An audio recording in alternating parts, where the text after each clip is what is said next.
Bonjour à tous, c'est Steph de Wiki MMORPG. Aujourd'hui, on va voir ensemble le jeu North Heroes of the North, qui est un jeu MMO gratuit et le dernier de l'éditeur Plarium, qui a déjà fait des jeux qu'on a vus dans d'autres de nos vidéos comme Stormfall, Sparta, Soldier, Yense, etc. etc.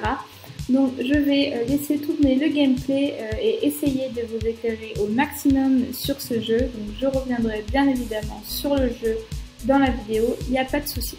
Donc pour commencer ce jeu, vous devrez choisir votre perso principal parmi les trois classes qui sont Homme du Nord, Elfe et Orc. Donc vous pouvez bien évidemment choisir le sexe de votre personnage, ça vous verrez.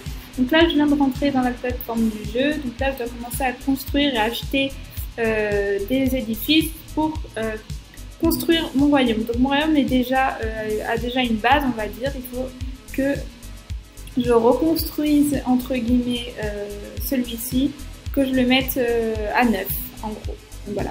Donc vous verrez quand même, vous voyez que les graphismes sont assez sympas, qu'il y a un univers qui me fait un peu penser à une bande dessinée. C'est assez original et plaisant pour ma part. Ces couleurs, etc. sont pas mal du tout. L'histoire, c'est en gros, après le retour de la Reine des Glaces, les différentes races se sont unies et ont élu un leader qui n'est pas qualifié pour l'être. Donc notre but est de construire notre forteresse nordique, que la peuplée d'une population, vous le verrez dans le feu, assez hétéroclite.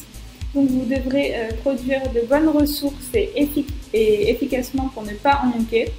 Puis bien sûr construire des bâtiments, des édifices et des fortifications pour ne pas, du moins se faire attaquer en sûreté. Donc voilà, vous voyez que là que je commence un peu à construire ce que je peux construire, les bases du royaume. Donc vous aurez aussi bien évidemment votre propre armée dans votre forteresse, que vous devrez rendre forte et intouchable de vos ennemis en fait. Donc, tout est assez bien expliqué. Il y a des petites flèches, vous voyez comme en haut à gauche, qui vous expliquent ce qu'il faut que vous fassiez sur le moment. Quand vous avez terminé une tâche, il y en a une autre à faire, jusqu'à ce que vous compreniez, que vous preniez vos marques dans le jeu. Donc c'est assez simple à comprendre.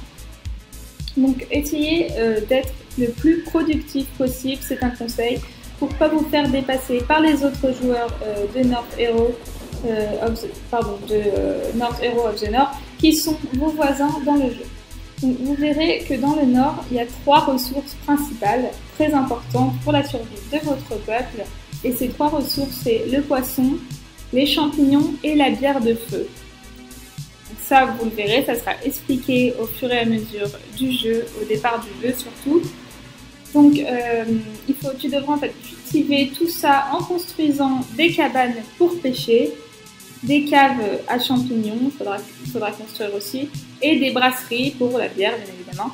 Donc, construisez des réserves aussi pour en mettre de côté, c'est très important. Vous verrez de toute façon qu'au fur et à mesure du jeu, vous pourrez augmenter progressivement votre production correctement si vous prenez la logique des choses. Il faut que vous soyez assez logique dans ce jeu. Donc ne vous inquiétez pas, là, sur le jeu, il y a pas mal de renseignements, mais ça sera expliqué au fur et à mesure. Ce n'est pas un problème pour vous. Vous allez comprendre comment fonctionnent tous ces boutons, toutes ces choses dans le jeu. Donc vous pouvez bien évidemment aller découvrir avec l'option carte les contrées voisines. L'option carte, elle est tout en bas à droite, comme vous voyez, il y a écrit map, donc c'est ici. Donc pour aller visiter les contrées voisines et surtout si vous souhaitez piller les forteresses de vos ennemis. Mais entraînez bien quand même votre armée avant, on ne sait jamais, parce que si elle n'est pas assez forte, elle ne reviendra sûrement pas dans votre forteresse. Donc vous perdrez en productivité de votre armée, ce serait dommage pour le début. Donc essayez de ne pas attaquer tout de suite les forteresses voisines, ça serait mieux. Donc comme vous voyez, c'est un jeu de stratégie qui a l'air vraiment bien, pas compliqué à comprendre, bien expliqué quand on commence le jeu.